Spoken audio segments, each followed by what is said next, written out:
বিরতির পর স্বাগত। গুণগত মানে ব্যর্থ হয়েছে বেশ কিছু ঔষধপত্র, যার মধ্যে রোজকারের ঔষধও কিছু রয়েছে। গুণগত মানে ফেল হুগলির শ্রীরামপুর স্ট্যান্ডার্ড ফার্মাসিউটিক্যালের কিছু ঔষধ। ইতিমধ্যেই ড্রাগ টেস্টিং ল্যাবরেটরিতে ফেল করেছে পটাশিয়াম সহ একাধিক ঔষধ। ওই ঔষধ তৈরি করছে পশ্চিমবঙ্গের শ্রীরামপুর স্ট্যান্ডার্ড ফার্মাসিউটিক্যাল। তাদের এই বেশ কয়েকটি ঔষধের গুণগত মান পাশ করতে পারলো না। বহু পুরনো এই ঔষধ কোম্পানির এই ঘটনায় রীতিমতো প্রশ্নের মুখে পড়ে গেল। যদিও এই ঘটনায় একেবারে মানতে নারাজ ম্যানেজার দ্বিজাশিস ভট্টাচার্য। তিনি জানান যে তাদের তৈরি প্রত্যেকটি ঔষধ তারা গুণগত মান বজায় রেখেই তৈরি করছেন। বিভিন্ন ধাপে ধাপে তাদের ল্যাবরেটরিতে টেস্ট করা হয়। এখানে মান নির্ধারিত করার পর তবেই সরকারের কাছে পৌঁছায়। তাদের ঔষধ বাজারে যায় না। তবে কেন এই ধরনের ঘটনা ঘটলো সেটা তারা খতিয়ে দেখছে। কি বলছেন এই কোম্পানির ম্যানেজার, শোনাচ্ছি। সেটা আমরা যতক্ষণ না এই বিষয়টা এখনো পর্যন্ত একদম সঠিকভাবে প্রমাণ করতে পারছি, সে বিষয়ে বলা খুব মুশকিল। কোথা থেকে এটা স্যাম্পলটা কোথা থেকে আপনাদের স্যাম্পলটা কোথায় টেস্ট হচ্ছে? আমাদের স্যাম্পল দেখুন, এইখানে প্রত্যেকটা যে প্যারামিটার আমাদের ইনহাউস যে টেস্টিং প্রসেস আছে, আমাদের নিজস্ব ল্যাব আছে, সেই ল্যাবে টেস্ট হচ্ছে। এবং প্রোডাক্টটা ডিসপ্যাচ করার আগেও আমাদের NABL অ্যাক্রেডিটেড যে ল্যাব আছে সেখান থেকেও আমাদের টেস্ট করানো হয়। তারপরে দুটো টেস্টের পরই একটা প্রোডাক্ট বাইরে ডিসপ্যাচ করা হয়। তো সেক্ষেত্রে আমরা যখন ডিসপ্যাচ করেছি দুটো ল্যাবেই আমাদের প্রোডাক্ট টেস্ট পাস করেছেন, তাই আমরা সাপ্লাই করেছি। তারপরে আমাদের কাছে টেস্ট ল্যাবে স্যাম্পলিং হয়ে সেখানে হয়েছে। তারপরে আমরা আমাদের ইনভেস্টিগেশন দেখেছি, ইনভেস্টিগেশন আমরা আমাদের যে কন্ট্রোল সেন্টার চেক করেছি, সেগুলো আমাদের কোনো সমস্যা নেই, ঠিক আছে। মেডিকেল কলেজে হ্যাঁ, আমরা সাপ্লাই করেছিলাম 4 জায়গায়, এবং তার প্রসেস অনুযায়ী আমাদের যা যা নেওয়া উচিত আমরা সেই অনুযায়ী অ্যাজ পার রুলস নিয়েছি। আপনাদের এখানে কত ধরনের ওষুধ, কোন ধরনের কি ধরনের ওষুধ? এবং আমাদের এখানে আলটিমেটলি দুটো ডিপার্টমেন্ট আছে, বিটাল একটা, নন বিটাল একটা। তো আপনি যে প্রোডাক্টের কথা বলছেন এটা বিটাল একটার প্রোডাক্ট। এছাড়া নন বিটাল একটার মধ্যে আছে আমাদের অ্যান্টাসিড, আমরা যেটা সাপ্লাই করি অ্যান্টাসিড সাপ্লাই করি, আমরা প্যান্টোপ্রাজল সাপ্লাই করি, আমরা ক্যালসিয়াম সাপ্লাই করি। এরকম আপনি যেটা বেশি প্রোডাক্ট আমাদের এখানে ম্যানুফ্যাকচারিং হয় না। গভর্নমেন্টকে আমরা 4টে প্রোডাক্ট সাপ্লাই করি, সেই 4টা প্রোডাক্টই এখানে আমরা ম্যানুফ্যাকচারিং। এগুলো কি কি রোগে? এই বিষয়ে তো আমার মনে হয় যে একজন ডাক্তারই ভালো বলতে পারবেন। আমরা অ্যাকচুয়ালি না এই ধরনের কোনো রোগের আমি সেটা স্পেসিফাই করতে পারি না, কারণ এটা একমাত্র একজন মেডিসিনের ডাক্তার, উনি সিলেক্ট করবেন যে একটা মেডিসিন কী কাজে ব্যবহার করবেন, কারণ এগুলো শিডিউল রেজিস্টার। তো সেক্ষেত্রে আমরা এই বিষয়ে বলতে পারি না যে কীভাবে চেষ্টা করি, এটা ডাক্তারবাবু সিদ্ধান্ত কোন কাজে। সরকারি নেই না আপনাদের এক্সপোর্ট কিছু? না না না, আমাদের শুধুমাত্র আমরা এটা টেন্ডারের। আপনারা শুনলেন ম্যানেজারের বক্তব্য, এবং তিনি বলছেন যে কোনোভাবেই সেটা সম্ভব নয়। বিভিন্ন পরীক্ষা নিরীক্ষা করেই সে ঔষধ যায়, কিন্তু হঠাৎই কেন এই ওষুধ ফেল করলো পরীক্ষায় সেই বিষয়টা নিয়ে তদন্ত দেখা হবে। তবে এই কোম্পানি থেকে প্রচুর ঔষধ সাপ্লাই হয়, তাই এই ঘটনা ছড়িয়ে পড়তেই কিন্তু এলাকা জুড়ে বা এই ওষুধ যারা কিনে থাকেন তাদের মধ্যেও কিন্তু একাধিক প্রশ্ন উঠতে শুরু হয়ে গেছে।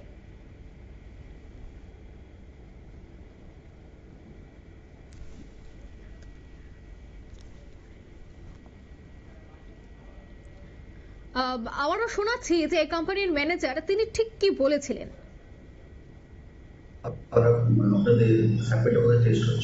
আমাদের স্যাম্পল দেখুন, এইখানে প্রত্যেকটা যে প্যারামিটার আমাদের ইনহাউস যে টেস্টিং প্রসেস আছে, আমাদের নিজস্ব ল্যাব আছে, সেই ল্যাবে টেস্ট হচ্ছে। এবং প্রোডাক্টটা ডিসপ্যাচ করার আগেও আমাদের NABL অ্যাক্রেডিটেড যে ল্যাব আছে সেখান থেকেও আমাদের টেস্ট করানো হয়। তারপরে দুটো টেস্টের পরই একটা প্রোডাক্ট বাইরে ডিসপ্যাচ করা হয়।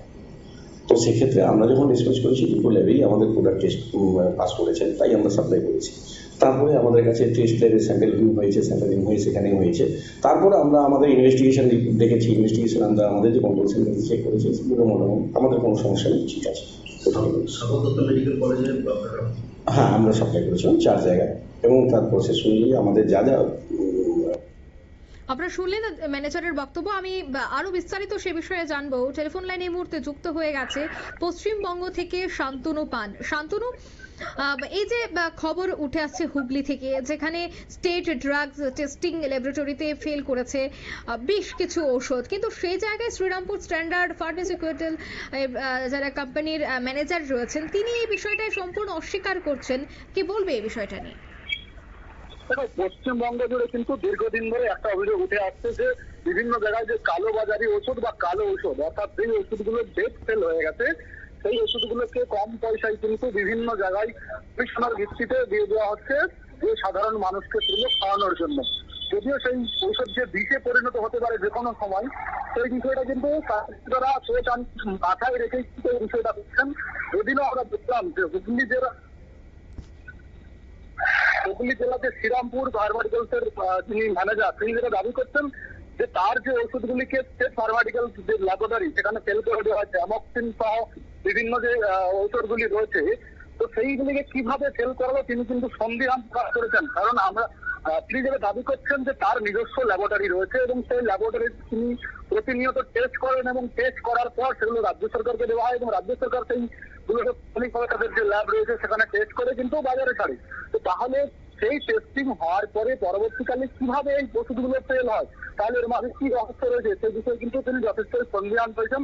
তিনি জানিয়েছেন যে তিনি ওষুধগুলোকে আবারও কিন্তু তার যে নিজের ল্যাবরেটরি রয়েছে সেখানে কিন্তু টেস্ট করবেন, তার মধ্যে থেকে জানার চেষ্টা করবেন যে সায়েন্টিস্ট যারা রয়েছে যে কোন জায়গায় সমস্যা রয়েছে মূলত সেই বিষয়গুলিকে তিনি নিজে যেমন পরীক্ষা করবেন, পাশাপাশি যেই ল্যাবরেটরিতে গভর্নমেন্ট পরীক্ষা করে দিল সেখানেও কিন্তু বিবেচনার জন্য তিনি বলবেন। যদিও আমরা জানি যে স্টেট তার যে ল্যাবরেটরি রয়েছেন সেখান থেকে যে ওষুধ ফেল হয়ে যায় সেগুলোকে কোনোভাবেই কিন্তু বাজারে আর ছাড়পত্র দেওয়া হয় না। অঙ্কিতা, তবে কি সেক্ষেত্রে যেহেতু ওষুধগুলি ফেল করেছে, তবে কি যে ওষুধগুলি এখনো স্টোর করা রয়েছে তা কি সেখানে থামিয়ে রাখা হবে বা সিল করে দেওয়া হবে, এই বিষয়টা কি কিছু জানতে পারছো? সরকারের পক্ষ থেকে কিন্তু এই বিষয়ে এখনো কোনো স্বাস্থ্য দপ্তরের পক্ষ থেকে প্রতিক্রিয়া দেওয়া হয়নি। যদিও যিনি ম্যানেজার তিনি যেটা দাবি করেছেন যেহেতু রাজ্য সরকারের পক্ষ থেকে সার্টিফিকেটটা দেওয়া হয়েছে সেলের, সেই ক্ষেত্রে তিনি এখন আর কোনো ধরনের কোনো ঝুঁকি নিতে চাইবেন না। কারণ আমরা দেখেছি বিগত দিনেও কিন্তু এই যে ওষুধ থেকে কিন্তু মৃত্যুর মতো ঘটনা ঘটেছে, তাই সেই ধরনের যাতে ঘটনা না ঘটে তিনি কিন্তু আপাতত স্থগিত রাখছেন। পরবর্তীকালে পরীক্ষা নিরীক্ষা করার পরে কিন্তু বাজারে ছাড়ার প্রক্রিয়া শুরু করবেন। ধন্যবাদ। অর্থাৎ ইতিমধ্যেই যে খবর রয়েছে যে বেশ কিছু ওষুধ ফেল করেছে, তবে কেন এই ওষুধগুলির গুণগত মান অনেকটা কম সেই বিষয়টা এবার যাচাই করবে কোম্পানির ম্যানেজার, সে কথাই কিন্তু তিনি সংবাদ মাধ্যমের মুখোমুখি হয়ে তুলে ধরেছেন। তবে কি শুধুমাত্র এই কোম্পানি নাকি আরো বেশ কোম্পানি রয়েছে এই তালিকায়, সেটাও দেখার বিষয়। নিয়ে নিচ্ছে এই মুহূর্তে ছোট্ট একটি বিজ্ঞাপন, বেরোতে সঙ্গে থাকুন।